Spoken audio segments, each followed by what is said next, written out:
I'm Taimour Zaman from lineofcredit.ai, and this video I'm going to share with you all the secrets you need to know about how to participate in private placement programs and capital enhancement programs successfully for 2021 and beyond. I'm going to do a frequently asked question list from all the customers that we've taken through private placement programs. I'm going to answer questions like, how is it that when you put $50 million in a capital enhancement program, it turns into $9 billion in 16 weeks? How is that possible? And I'm going to show you how that is possible. I'm going to give you the history of these private placement programs. So where did it start? Why did it start? I'm going to talk about why most of these platforms out there are fraudulent and how to detect the fraudulent ones. I'm going to share with you why is it that people feel uncomfortable putting money with an organization or a platform that they've never met, and what you can do to protect yourself. I'm going to share with you strategies that you can deploy to make sure the returns that you want to get actually gets realized. I'm going to answer how lineofcredit.ai, which is my organization, can be instrumental to you, the brokers you're working with, and the strategy that you want to deploy. My name is Taimour Zaman, and I look forward to seeing you on the other side.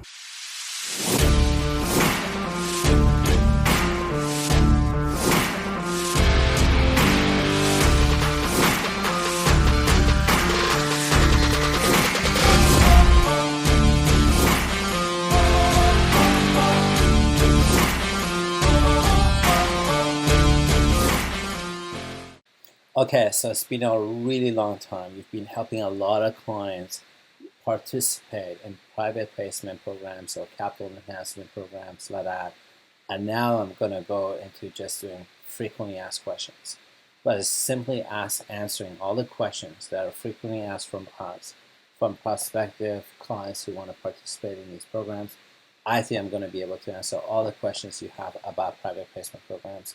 And by the end of this video, I think you're going to be like really super impressed by the world of what's possible in terms of, I don't want to say winning the lottery guaranteed, but I think you're going to be in a very, hopefully a happy place for winning the lottery in a way that you can see is actually achievable. So frequently asked questions about private placement programs that I get is, and at least in this video I'm going to answer is, how do private placements work? A lot of people ask that question.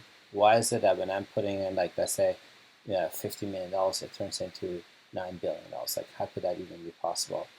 I get a lot of questions on why is the brokers that are helping clients participate in these programs, why is it they have a high failure rate?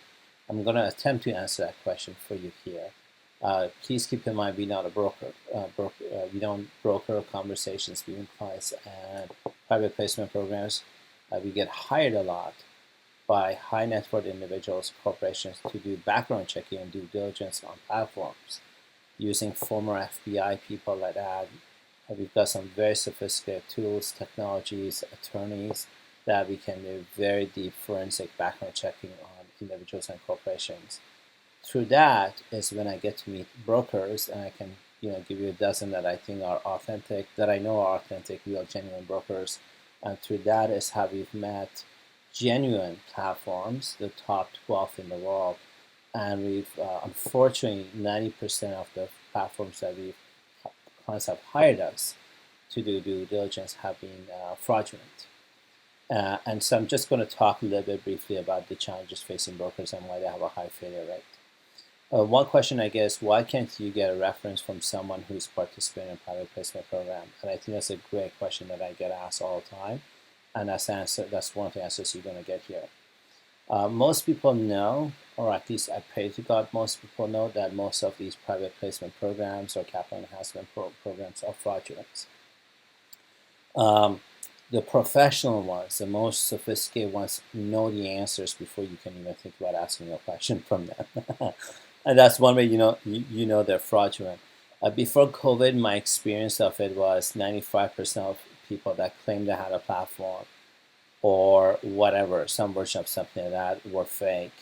After COVID and the economy crashing and people losing jobs, the fact is that usually in these environments, crime does go up, and digital cybersecurity, whatever criminal activities exponentially increases.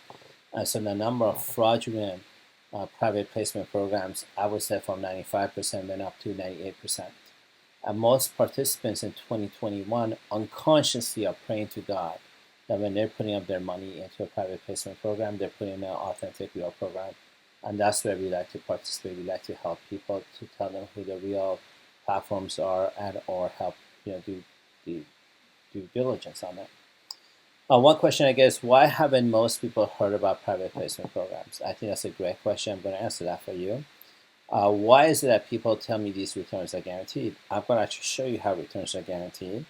Many brokers tell me that my capital is not at risk. However, I feel uneasy when my money has to leave my account. Why are these programs looking for your money to be in their account? I'm going to actually show you how that works behind the scenes of it, and why that's actually important for it to happen. And I completely appreciate the nervousness of sending millions and millions of dollars to an individual, to an account, to like people you don't know, pretty much.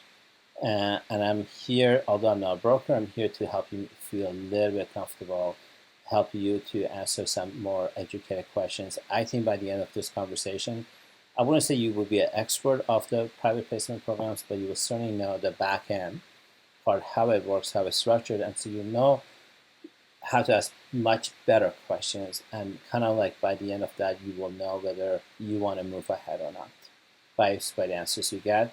So I like to claim you'll be an expert in private placement programs by watching this video, and that's not the truth. But I hope your experience will, certainly your knowledge will be enhanced for sure. One question I don't always get asked, but I get asked indirectly, is what do successful investors have in common? And I can't wait to share that answer with you, because there's something that the successful ones have in common. If you, as in Taimour, were going to put in your money, what would you do differently? So I have put in my own money, and I am continuing to put in my own money, so that's a good sign. And I'm going to tell you what I would do differently. How can lineofcredit.ai, which is my organization, help? And I'll love to have your permission to cover that with you at the last slide. So I have a disclaimer. The disclaimer is that I'm going to have a very sophisticated, complicated, technical conversation in a way that a 7-year-old kid would understand. So let me say this again. I have a disclaimer, and the disclaimer is that I've taken a very deep, technical, complicated question or conversation to try to enhance it for a 7-year-old kid to understand. What that means is that I'm not going to use, this thing will turn into trillions of dollars, or this will turn into $4.6 billion on day 91. I'm not going to have that, because a lot of people, the common average person, will get lost in that conversation. So if you are a technical person, if you're a detailed person, if you're somebody who needs to fact check everything I say and claim, I apologize for you ahead of time. I've tried to simplify this so the average mind can better understand what private placement programs are about. Now, having said that, I'm also not going to put in 10 years of education, financial training into a video as this. It's just not going to happen. It would be helpful as a disclaimer for you to understand or know what MTNs are, medium-term notes. It would be helpful for you to understand what credit swaps are. Understanding credit swaps and MTNs will help you understand why is it that if somebody's going to put up $50 million, as an example, will get $9 billion in 16 weeks. If you've watched some of my previous videos on doing a walkthrough with my clients, where I've kind of blocked the client's picture and name for privacy reasons, and or the broker or whoever they're working with for privacy reasons. And by the way, just so you know, I think I'm pretty confident with every video I have, they're verbally, not on the video, giving me permission to videotape it, obviously. It's really important for you to understand credit swaps and understand MTNs. If you understand those two, understanding how private placement programs work will become increasingly easy for you. You'll boost your level of confidence in participating in private placement programs. So one big question I get, and consistently I guess, how is it that if I put in $50 million, I'm going to get $9 billion? People don't understand that. Some of them, when they understand it, they need to go explain it to their attorney. They want to go explain it to their spouse. They want to go explain it to their friends. And that's where people get blocked or lost, or just, it's not logical. How is that logical? I put $50 and you're going to give me like $900. Like, how is that logical? And that in 16 weeks. So I want to answer that for you. And here's two places I want to come from. The first is I want to create the context and the history of private placement programs. And I think once you understand that, a lot of this would make sense. If you don't understand the history of it, it will be harder for it to make sense for you. So, history of private placement programs. After World War II, there was a need to create a stable financial system to finance projects and rebuild Europe. It intends to create cash into economy beyond central bank printing money. Most people that I know, if I ask them, name me the money system that we're in, they wouldn't know. Most people, when I ask them in seminars, private mastermind groups that I run, tell me how money gets created, most people have an illusion that the only way money gets created or printed is that the central bank presses a button and money gets printed. And most people think the only like most people think central bank is owned by the government, which is not true. The central bank in the US is a private corporation and it's there to make a profit. So there's a lot of financial illiteracy in the world. And I just want to admit, if you don't know this, I want to be the one breaking ice for you, like, kind of like that, help educate you to let you know money does not get invented, created just out of pressing a button in the central bank system. It's not. Money gets created in many, many ways. And one way is to create a financial instrument that's designed to create money that doesn't require you to necessarily print money. So when there was a time after World War II, there was a need to create money without having a central bank. And that was how the concept of private placement programs was invented, was to create an instrument to develop new credit lines that would be used for projects. Now, I want you to do some fact checking in the data, in all the data I'm giving you. My invitation for you to consider is to do fact check, page by page, line by line, whatever I present to you, to fact check, to kind of come to your own conclusion.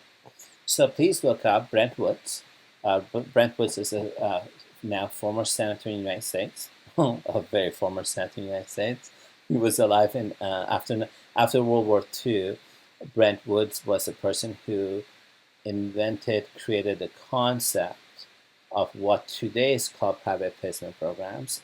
At the time, what he wanted to think about was how do you create an instrument, a financial instrument, that, for the lack of a better word, creates money in Western Europe so that communism wouldn't grow and World War III wouldn't start.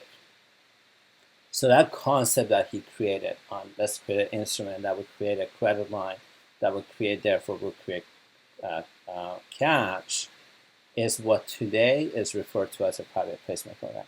So please, for your own research, look at Brent Woods and then look at Brent Woods' agreement, and then you kind of get the sources of all of that. And understand that source will be beneficial to you. You'll understand why private placement program. Some investor puts up $5 million, he gets $9 million. Like, it really gives you the context for it. Today, these programs have evolved. We call them private placement programs, and they're by invitation. Every genuine broker you meet on LinkedIn, Facebook, YouTube, wherever you find brokers that help pitch these private placement programs, they will all tell you that they're by invitation only. And I would say 5% of what brokers say, and they know to say, is the truth. And this is on the 5% side. That's by invitation only. So you get invited to these programs, and I'm going to tell you why that's even there. These programs are not designed for the average person to find about. My mother is 78 years old.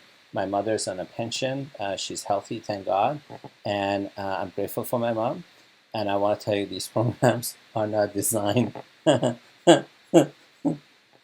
not designed for my mom. And my mom never understand how 5 million turns into 9 billion in 16 weeks. So I just want to be fully authentic and transparent with you. These programs are not designed for everybody.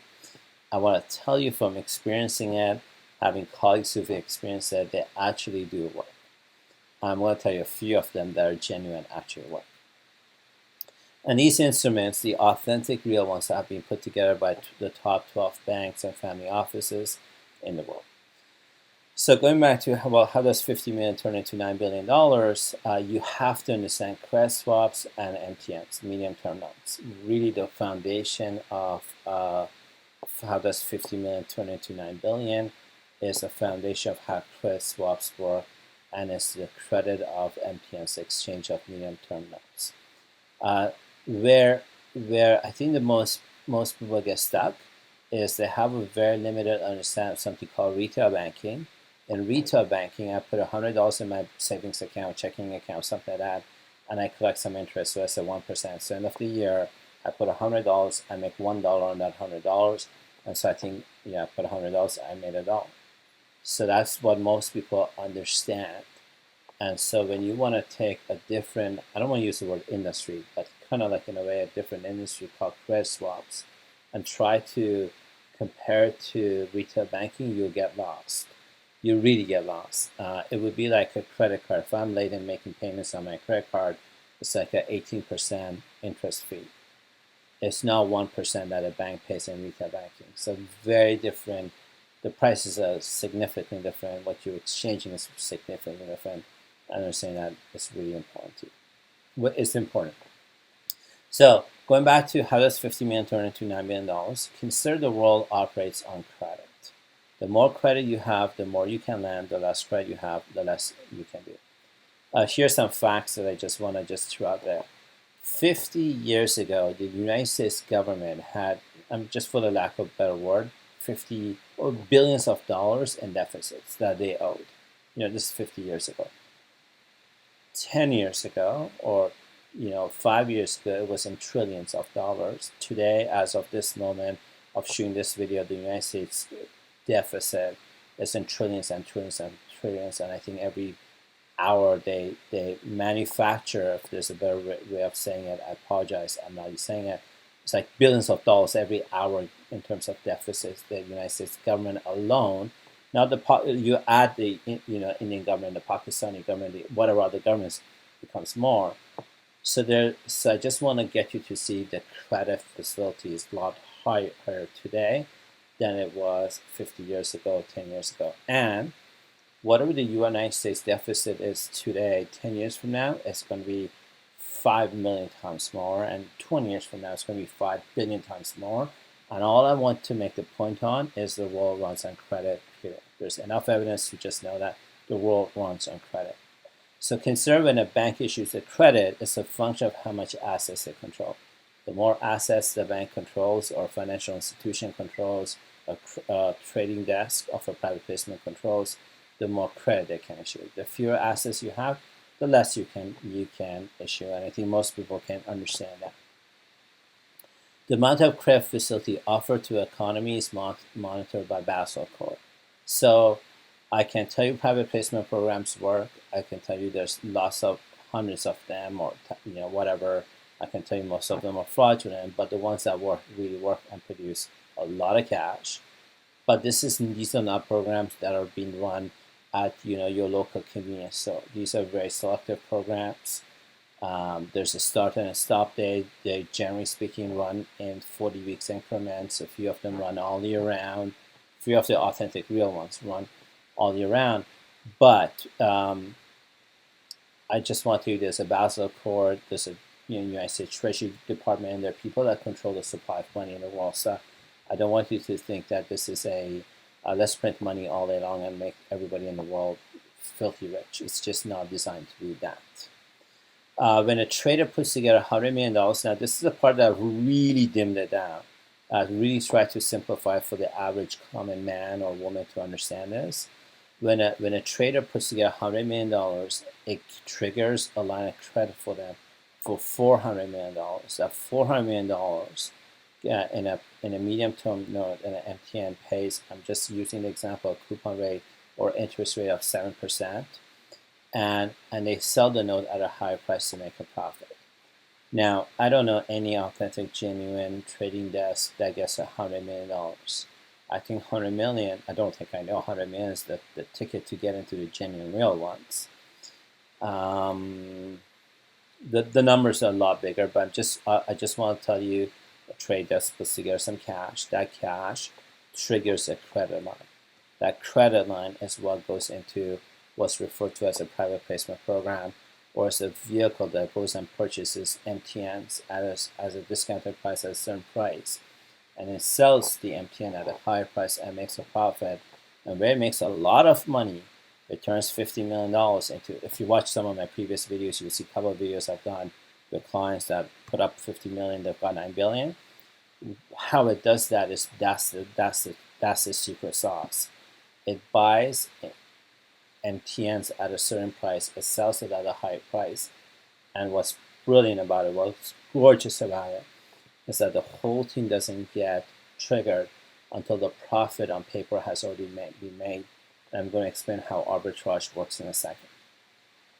The key here is that you purchase the MTN, and the MTN is being leveraged 10 times over and over again. MTNs are very different vehicle than other trading instruments, and there's a lot of YouTube sessions. We've done some YouTube sessions on this topic as well. We're going to do a lot more YouTube sessions on topics similar to this.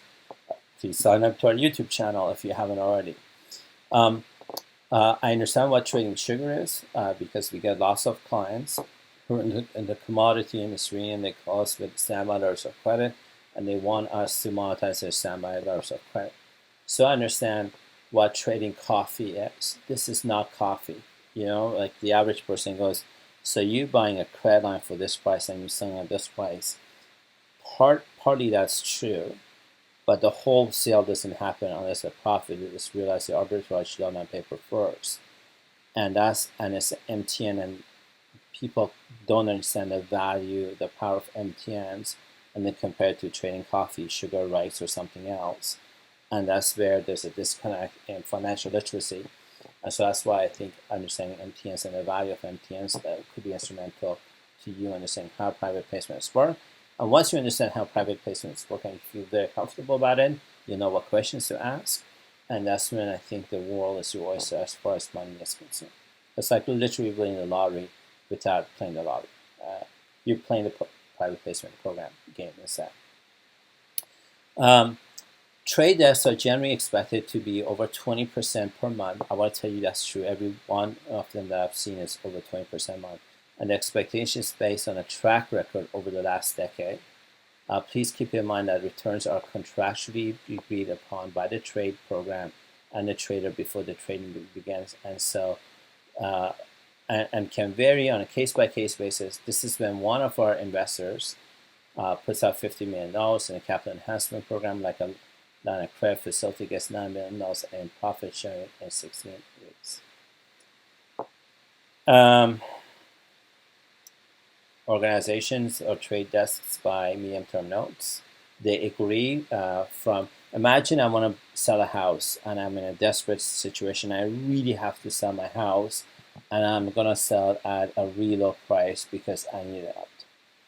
And then there's somebody else who needs to buy a house, and they have a lot of money, and they happen to love or specifically looking for the area that, maybe they have a child that goes to a school near my house kind of thing. So they're willing to pay a premium for my house. So that's what the trade desk does. That's what, not the program director, but the for lack of a better word, again, it's not the right word. I'm just going to simplify the investment strategy person. There's a technical word for this, but the person who's designing the trade knows, it has an agreement on paper that they're going to buy an MTN note at a very reduced price. They know how to leverage it, lend it out 10 times, make money on it, but also sell to an institutional investor at a much higher price. And they are doing this over and over and over again. Sometimes they're doing it multiple times a week on the same note. And that's why they can offer 20% per month. As your returns only, they're making the same returns on their end, and it's a very lucrative place to be. What you must understand is illegal for a banker or trader to use the bank's assets to get a line of credit. This is where the investors, capital, contributors, capital comes into play, and I think that's the part that most people don't understand. It's like if the trade desk is doing millions and millions of dollars, that's true. And they can demonstrate that they've done millions and millions of dollars, which is also true. Therefore, why do they need my money? And the answer is that it is illegal for a bank, for a trade desk within a bank, to use their own assets, their own money to put that in a trade. That's the part that's just simply flat illegal. And again, I'd like you to fact check it, and I don't want to sit down and give you a 10-page slide on proving why that's illegal and what the bank laws and what the bank's laws are not. I'd rather just get you to agree with me that a trade desk by law cannot use the bank's assets or their own assets to go get a credit line, to trigger a credit line. Why would somebody want to trigger a credit line? The world runs on credit. If I want to buy a house, as an example, let's say my house is worth $10 million, I just have to put 20% down, so $2 million, and 80% the bank gives me a credit or a loan for 80%. And with 80%, I can do a lot more than I can do with 20%. And remember the history on where this came from.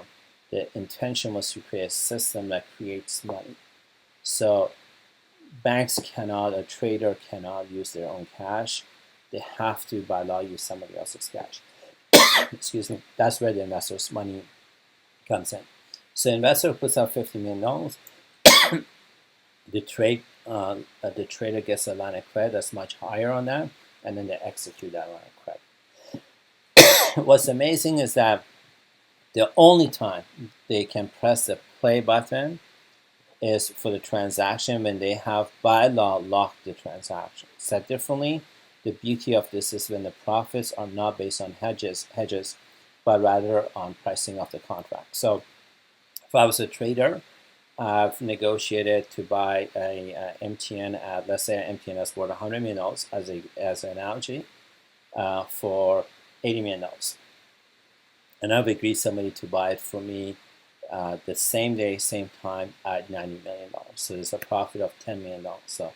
So now, once I sign a contract that somebody's going to buy for me for $90 million and sign a contract that somebody's going to sell to me at $80 million, now I've quote unquote, the technical term for it is I've locked it in.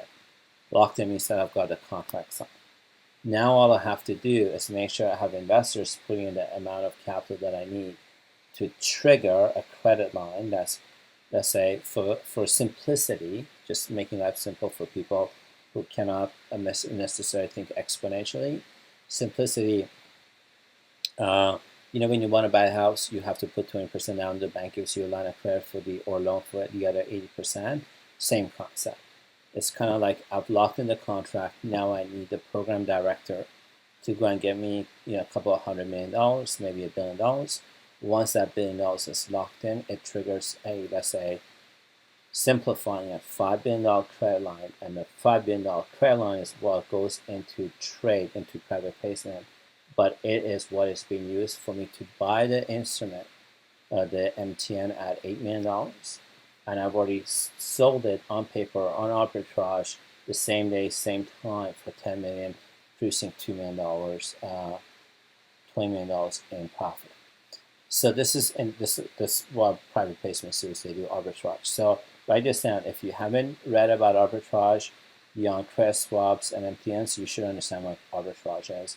And please research it so you'll better appreciate what private placements provide to you, to your lifestyle, to your income, to your business, to your future. What makes it secure transaction is that the trader has locked the transaction. Locked the transaction means they have secured the seller of the note and the buyer of the note. Once they have both parties locked in, they need to execute the contract. Trading does not occur in the U.S. It doesn't occur in the U.S., Canada, because of the Basel Committee and Basel laws that North American banks have signed off on. That's one question I get. Why is HSBC allowed into these trading platforms? I don't know if that's a true question to ask. I think the question people need to ask is not why HSBC is involved or why Barclays is involved in these trading platforms. I think a better question is why a lot of these trades are being done in Singapore, in Asia, and Europe. And the answer for that, again, please fact check everything I say to you. The biggest banks in the world are not Barclays or HSBCs of the world. The biggest banks in the world are the Chinese banks, as an example. There was lots of banks that never signed up for this, for Basel Accord they just never sign up for Basel course. So they're allowed to do and work on, measure, monitor these private placement programs. And that's why these programs, generally speaking, happen in Asia and Europe, and they're all by the top AAA banks like the JP Morgan's, Chase, Crest, Citigroup, HSBC, and others. In a moment, I'm going to tell you why you should care about that and why I think you should have it. Another question I get is, can you tell me what's common between clients who have successfully realized the benefits of private placement programs versus clients that haven't? So why are a lot of clients not successful at getting to these programs, and a few are? Remember, it's by invitation, and you need to have proof of funds before you walk into these programs. I don't know if you know about this. If you don't, you will experience them. But pretty much before you get invited to the party, you need to have an ID that says you're a very rich person, or you have a very rich company, or whatever it is, but it's called proof of funds. Here's how I'm going to answer it. I wrote a book called Hypergrowth, How to Connect to Customers Anyways. And the one thing I discovered out of interviewing a lot of exponential thinking CEOs was the feeling of I deserve it and I can, like the confidence of I can. If you are, and please don't hear this wrong way, this is not a racist, sexist comment that I'm making. If you're a taxi cab driver, as an example, and there's nothing wrong with a taxi, you know what, I'll take back the taxi cab thing. If you're a janitor or something like that, because I remember when I was a kid going to high school, trying to make ends meet, I used to do janiting part-time, like full disclosure. So I'm going to use my own, my previous profession when I was a kid.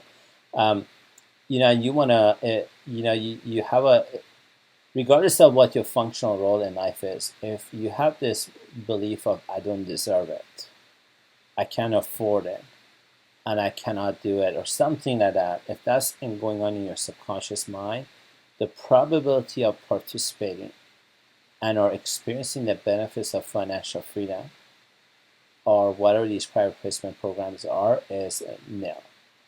And I'm going to tell you straight off the bat, if you have a business that is really a job for you, but it's not a business, it's not a, I can be a plumber and that's fine. As long as I'm happy being a plumber, that's fine.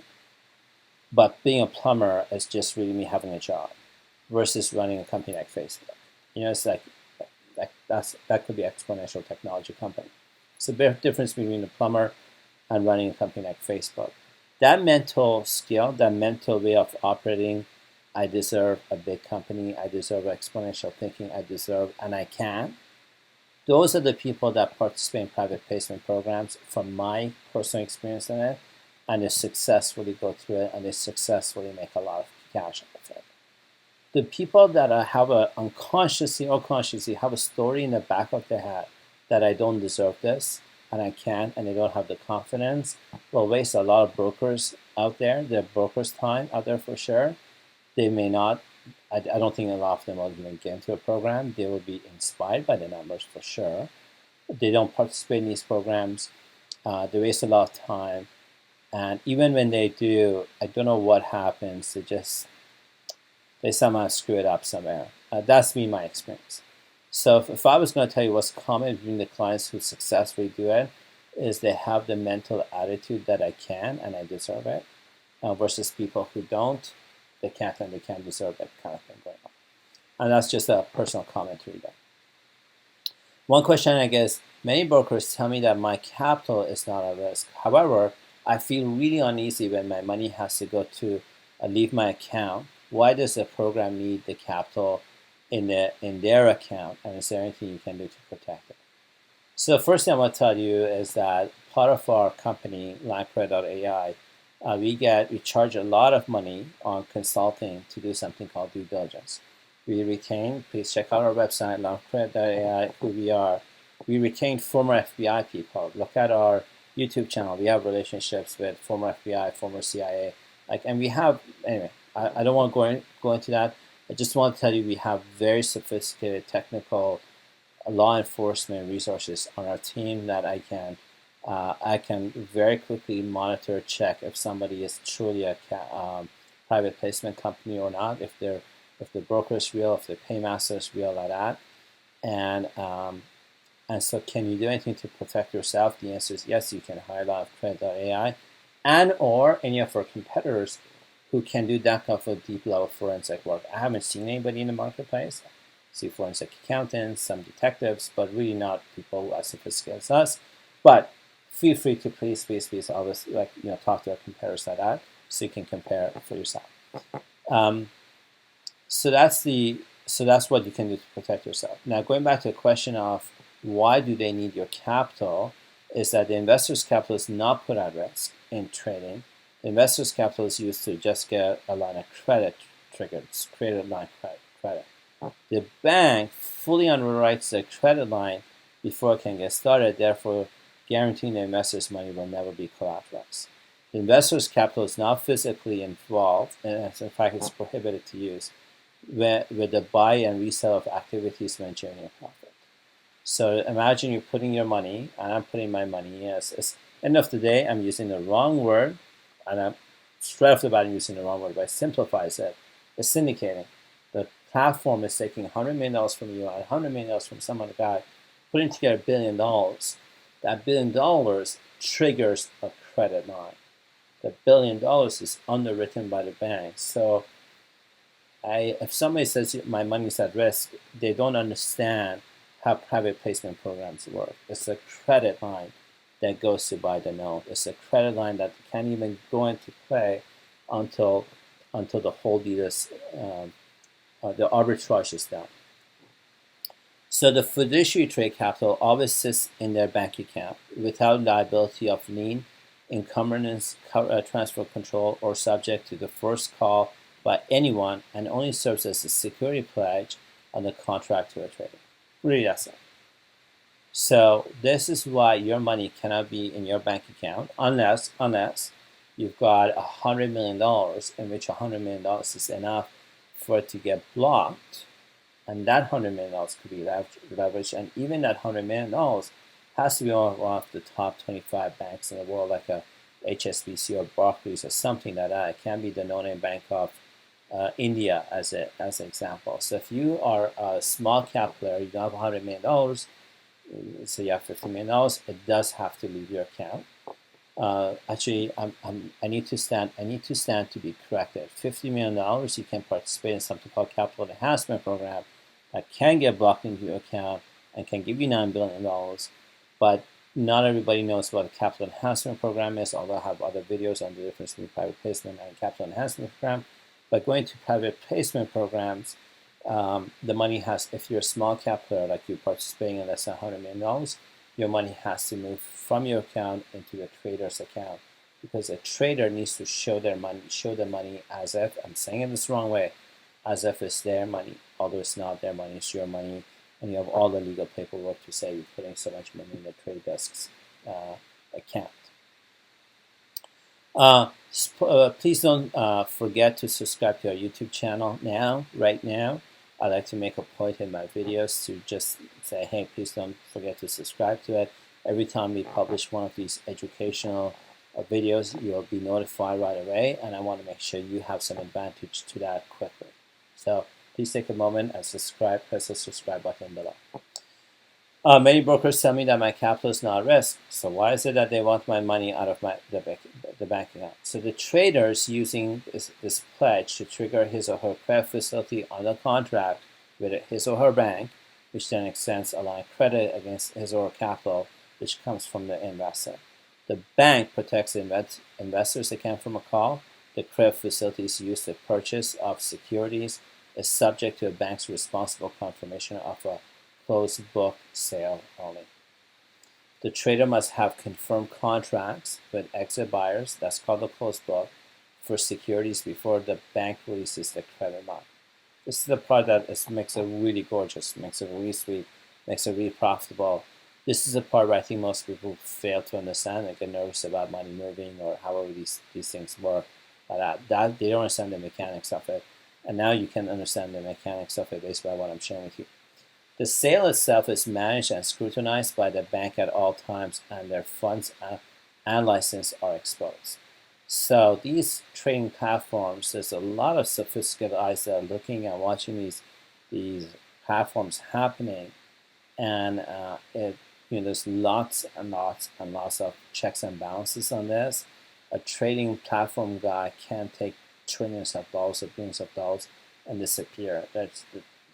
This is a very heavily watched eye kind of a program. In other words, the investors' funds are not directly involved in the buy-resell of the transaction. The investor's cash deposit as a security commitment is a non-callable and not subject to loss liability because the terms and conditions of the credit line facility in which a transaction resell funds are in place before the release of the credit line. So the profits are, so imagine I've already got the contract signed on both ends. What's going into the contract is not your money, it's a credit line. So even that credit line goes into effect when I've got the contract signed. The profits already made on paper, the arbitrage are already done, and now I just need my program directed to come up with trillions of dollars or billions of dollars or whatever amount I need. And in the wrong word I'm using, and I apologize, this indication. Since cash deposits and banking instruments must be with top 25 banks, there's a nominal financial institution risk, but this is if there should be a bank bailout. However, these programs are only occur in the top 25 banks with a AAA credit rating. Now, if that doesn't give you security, a sense of security, I don't know what will, and you might as well put your money with mutual funds and do retail banking all along, and that's perfectly cool too. So now I have a question for you. You're watching this video, and I would like to ask my audience a question, and if you could have your answer below this video, or drop me a line at lineofcredit.ai from our website. If you drop me a line, I'll appreciate it. And this is my question to you. Given the experience you've seen us have so far, the experience we have in private placement programs, would you have any objections? The key is, would you have any objections in hiring our firm to help you in a private placement program? So that's just simply a question. Given the experience that we've demonstrated so far, would you have any objections? And I ask you to do what your questions are. I'm just simply asking, would you have any objections in hiring? So that's the question that I want to ask you, based by the experience or expertise we've demonstrated so far. So the fourth question I get is, many traders tell me that returns are guaranteed. How is that possible? And is there anything you can do to protect it? So private placement programs, the returns are best efforts. And I want to be very careful on how I say that. Authentic private placement programs, the returns are on best efforts. Capital enhancement programs, which is a different beast by itself, the returns are guaranteed. But private placement programs, the returns are on best efforts. The profits are not speculative, but contractual. The platform is purchasing a note using a credit line at a specific price, selling the note to another buyer, like an institutional buyer, at a higher price. The trade can happen when only profits have been secured, and they always tell you, the genuine ones will always tell you that the returns are on best efforts. So how can you guarantee your returns? That's pretty much a question you're thinking about for yourself. So the one is, participate at $100 million. Once you're at $100 million, you are seen as an institutional buyer and you take it very seriously. And so that's just one thing I would do. If you are really stuck in and you want your returns to be guaranteed, then put up some real cash. Don't put up $5 million asking the question, can my returns be guaranteed? It's not fair. So that's the first thing I want you to do. Second one that you could do if you want to participate or you want to see returns guaranteed is participate in a capital enhancement program. If you don't know where to find a capital enhancement program, contact us. And remember, we're not brokers, but I'll put you in touch with a broker that we know and we trust. The third one that you could do is diversify your investment in various programs. So if you have, let's say, $25 million you want to put in a private placement program, you can find somebody else who wants to put $5 million or $50 million or whatever it is. Sorry, that's called syndicating. You're syndicating with others. Diversify means that if you've got, let's say, $50 million in a private placement program, put $5 million with one joker broker, put another $10 million with another joker broker. I apologize, I shouldn't call people joker brokers, but unfortunately, a lot of these brokers are fraudulent artists themselves. At least that's the experience that I get when my firm gets retained to check these people out. For brokers, maybe you can go to 5 different ones and put money with different ones, and if 2 of them fail or 3 of them fail, the other one will hopefully do better.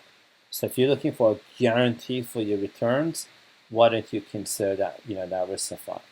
If you don't know 10 of these brokers, contact me. I can put you in touch with 2 or 3 or 4 that are genuinely honest people that my firm has a working relationship with. We can testify to their character. We can have former FBI people testify to their character. And we know that the placement platforms that these people are marketing today actually work. And then the other one was syndicating it. So let's say if you have 25 million, you have 100 million, can you find 5 other friends to put up the difference? If you can't, call me, lineofcredit.ai, a core business, believe it or not, is to provide line of credit, so we can provide you with a known line of credit for you to participate at $100 million, so you can get the guarantees that you're looking for. Next question, I guess, why do banks want to create their instruments with my cash? And is there any programs you have experience with that I can bring my instruments into? So a lot of private placement programs do want cash from you, and unfortunately, nobody's looking for a $500 gift card from Starbucks. So you can't bring your own instrument. You can't bring in your card. They want cash, and in many cases, that cash has to leave your bank account. It has to go into that bank account. So why do they want money, and why do they want it in their instrument instead of you bringing your own instrument? So the bank issues a MTN because they can leverage the MTN 10 to 1 and loan it out at an interest rate for 10 years, and they make a lot of profit. A lot of profits. If you can study MTNs, is that thing just produces cash. And yes, so that's why they want your money. You can't go in with your own instrument. Hey, I have an instrument. Use my standby of credit where the money is in my bank account, block and just use my instrument. It doesn't work that way. They need your cash because they're trying to create their own instrument. So they need your cash to create that instrument so that they can get that credit line. And yes, I do have access to 2 programs that we have vetted that I can tell you are genuine and authentic and payout and all that other cool stuff. At least the day that we checked them out, they were still available in the marketplace. You can take your own instrument. You can take your own standby of credit or MTN note. So for sure, there are programs out there. If you're participating via MTN or SBLC, you must provide whomever you would like to work with your ISIN number. That's your, so when I purchase a standby letter of credit, how you would know it's a genuine standby letter of credit is that I have to have an ISIN number, or your QSEP number if you have an MTN. So those are 2 things you need to provide as a proof that the instrument you bring into the party is truly real. So there are 2 that I know of that you can bring your own instrument to the platform, but generally speaking, 99% of the authentic, genuine, real ones want you to bring cash. And please bring a lot of it with you. Services that we can offer is we can fund you. So if you need a top up, we can provide that. We can provide due diligence via former FBI, CIA agents. We can do diversification because we get hired by a lot of clients to do due diligence on a lot of these platforms. We know which ones work, which ones don't work. So you may have access to 1 broker or 1 trading platform like that. It might be to your benefit to know about 3. We don't want to compete with your broker at any point. We get a lot of business through a broker community, so I have zero intention of competing with them. So what we do is we tell the broker that you'd like to diversify. You tell your broker you want to diversify, and then we introduce that broker to those trading platforms, and they split the commission with the other broker. But end of the day, you get to diversify, and I think that's pretty awesome. Then we can offer legal oversight. We have attorneys who are real attorneys. The attorneys we know what a capital enhancement program is. I have found in my experience, if the lawyer doesn't know what a capital enhancement program is, instead of them enabling you, they will disable you because the guy just simply doesn't get it.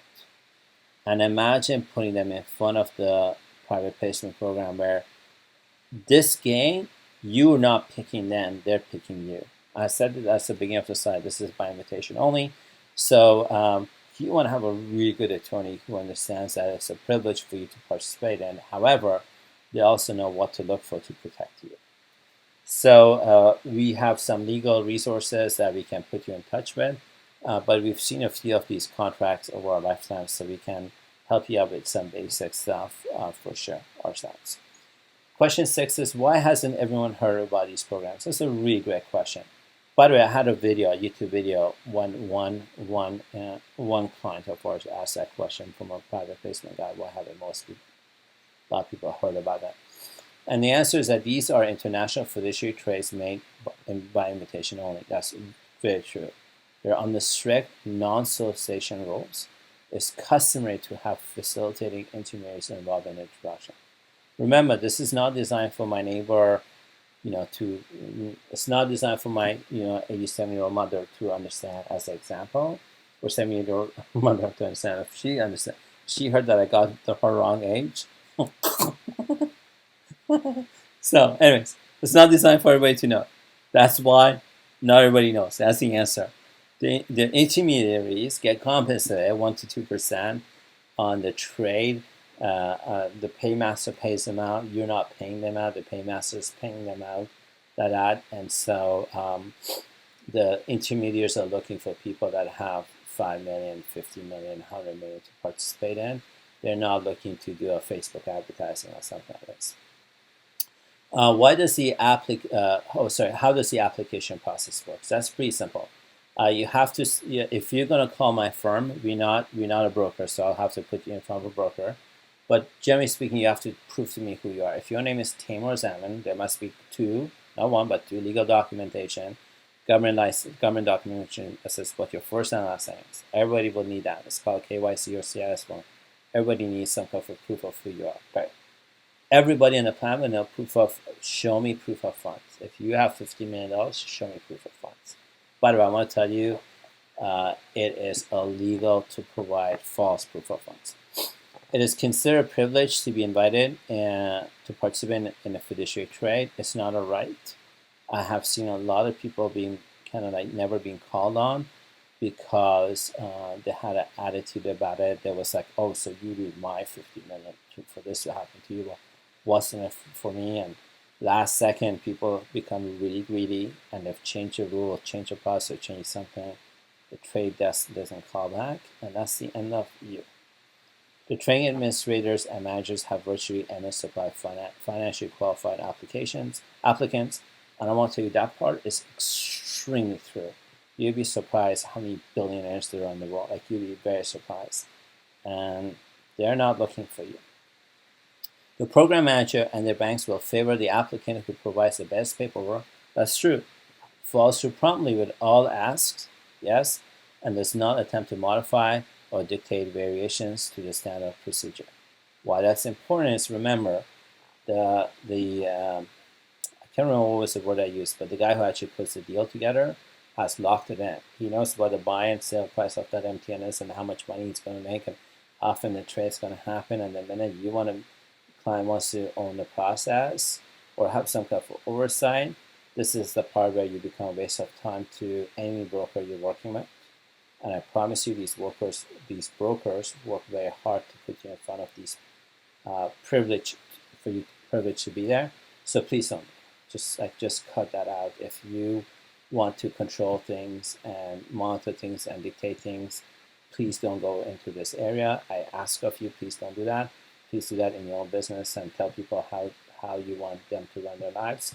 This is not a program that does that, and I'm saying that with all due respect. I've seen this backfire on the broker when they put clients in and the client becomes greedy last second and they say funny, stupid things, and it just doesn't work.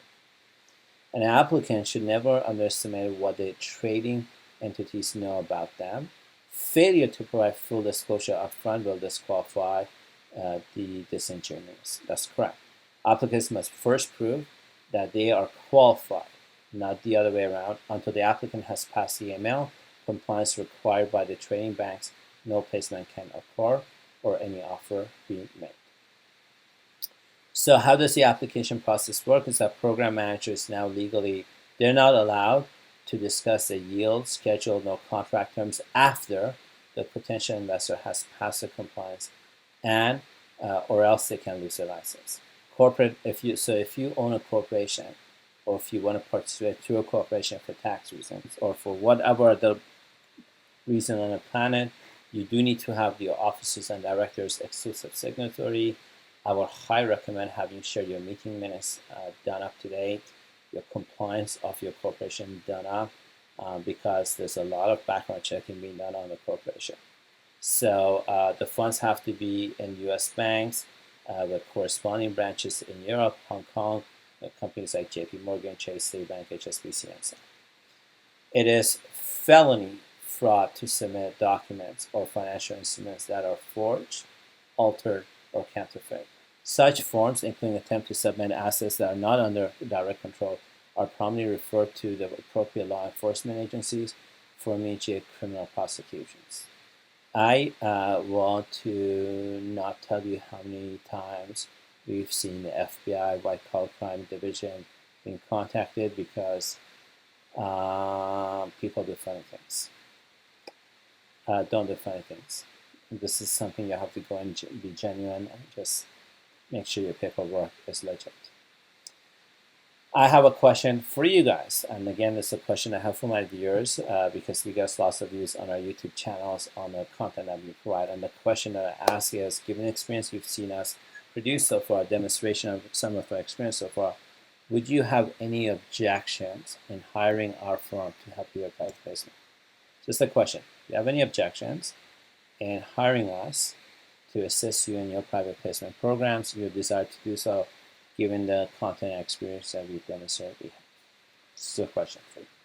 You don't need to answer if you don't want to. It's just a question.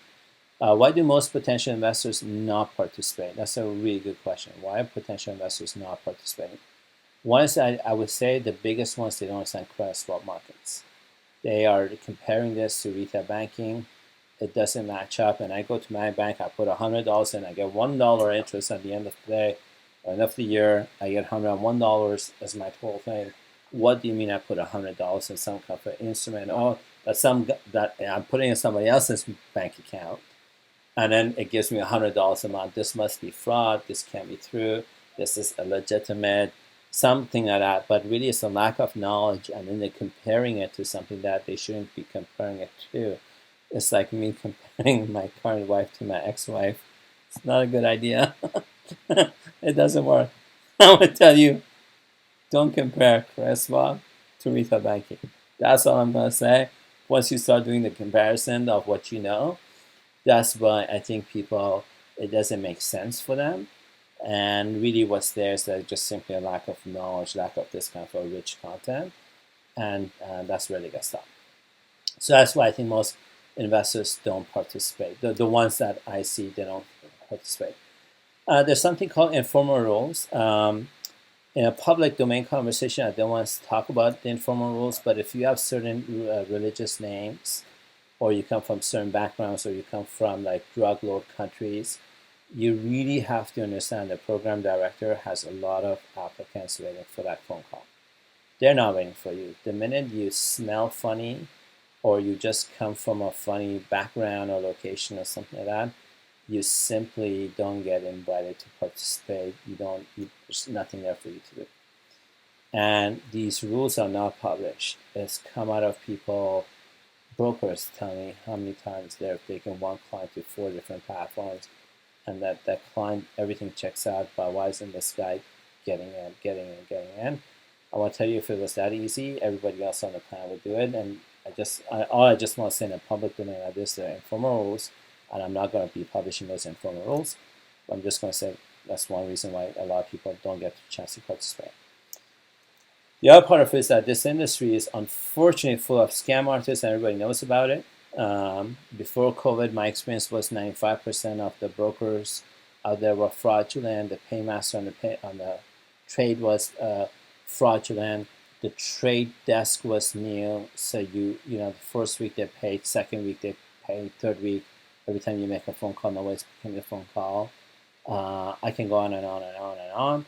And it's unfortunate that a lot of these, if you don't know which one are the genuine ones, the ones that you might be paying that you will win the lottery when you want to participate in this. And fact is that there's a lot of scam artists out there. The other reason why a lot of people don't participate, potential investors don't participate, is they get to see what the returns are at a $100 million level. And then they go, well, I don't have 100 million, I got 5 million. They got stop there. Instead of, remember the slide before when I said I deserve it, I can, what successful ones do? They kind of get stopped and they walk away. They're not clear on how they could, they're not clear they can call my company and get $100 million loan, as an example. Or they don't know that how they can do syndications and they just simply walk away. And this is why a lot of potential investors that I've seen don't participate. Why can't I get a reference check from a trading desk? That's true. A lot of people ask me, can you give me references? And when it comes to this particular part of our business, the answer is no, and never, and it's not going to happen. When you even go to a trading desk, generally speaking, they don't provide you with references. So trading desk will show you past performance, but no reference. The brokers that show you references, I would highly question their integrity or even their eligibility and or their real. But why nobody can show references? Because this marketplace is highly regulated and strictly confidential. The investor's absolute confidentiality is a critical element of every contract with strict non-disclosure agreement that is enforced. The client who breaks the confidentiality will participate instant cancellation and may be required to repay profits received. So if I was in a private placement program, I can't talk about it, or a capital enhancement program, I can't talk about it by law. And if you ever find out that I was participating in something like that, especially which one, I will lose all the returns I'm getting, and that's why the ones that's why you don't get references on this. This is not a business where you get references easy. I can tell you that for sure. How can line of credit help me out? We provide education. We can do custom training education for you, your CFO. If you have a CFO, your chief legal officer. There's usually a difficult spouse somewhere there that you really have to convince. And I'm happy to say we're the world's awful salespeople, so we don't do convincing, we do education. Only you convince yourself and the Fed, or you're not. And either way, we do custom training education and we charge money for it. I came to a conclusion because I found that the market needed a lot of education in this space. And I found that the market figured out that there are a lot of brokers out there that have misinformation and conflicting information, and it just didn't add up for them. I was looking at from my own personally, I want to participate, and I participate in private placement programs or have started participating in private placement programs. And there's a feeling of security you want to have. We figured out how to do that security. And I don't provide that IP in a public domain. I charge a lot of money for doing that. So I figured that the market was keep calling us and taking a lot of my time, taking a lot of my team's time. And so we said, after 2 phone calls, I'm going to make this available. And how I'm going to make it available is I'm going to charge you for consulting hours. Simply, if you want me to educate you beyond what I will provide for free on a YouTube channel, I'm gonna charge for my time and expertise to do that. So that's the first thing we do in serving our clients is we provide custom education and training. If you've never done a private placement program, I highly recommend going to a 1-day education session. You'll get a lot of value out of it. And please bring your difficult to convince spouse or business partner or lawyer or accountant, whatever, and we're happy to be of service. The second thing we do, which is our core business, is to provide line of credit. So if you need a top off or you need a line of credit or a loan to participate in a private placement program, we do that. If you go to lineofcredit.ai, click on Rent a Rich Uncle program. Rent a Rich Uncle program will be a perfect program for you to get money to participate in a private placement program. The third thing that we do, and I know for a fact we are one of the top agencies in doing this, is doing due diligence on private placement programs, just because of so many of them we do every day. Just on and on, the number of fraudulent, fraud doesn't stop. It works 24/7. And the minute you catch that fraudster, he goes and sets up the same fraud in a different place. And we do very good background checking. I'm happy to say the director, we've got a phenomenal team of former FBI, CIA people we work with. We have some very sophisticated instruments and technology that we use in helping clients out. Our attorneys are the best of the best, and we've done this so many times of asking 9 questions from the trade desk that we can tell you the truth within a one phone call, whether you're talking to a genuine trade desk or not. And then we can provide you with a diversification strategy. So if you found a trade desk or trading platform, private placement program, something like that, and you want to put $50 million in, that's awesome. If you can't, but if you want to diversify and you want to look for 2 or 3 other programs, as long as you provide me a CIS and proof of funds and sign whatever contracts we get you to sign, you commit to a diversification program, then we can help you that too. That's it in a nutshell. I think I don't want to say you're an expert in private placement programs, but I'd like to think you are certainly far more knowledgeable than you are before this long video. I would say thank you so much for being so generous with your time, your attention. I hope you got some value out of this. Please subscribe to our YouTube channel. If I can be of any service to you, if my team can be of service to you, if we can answer some basic questions you have, please feel free to go to lineofcredit.ai, check us out, and we're happy to answer the questions. If you want to participate in a private placement program, please click on services others cannot offer. Go to monetizing standby letters of credit and private placement programs. Fill up all the applications you need to fill up.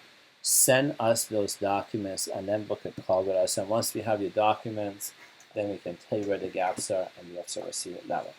My name is Taimour Zaman, and I look forward to the opportunity of working with you shortly.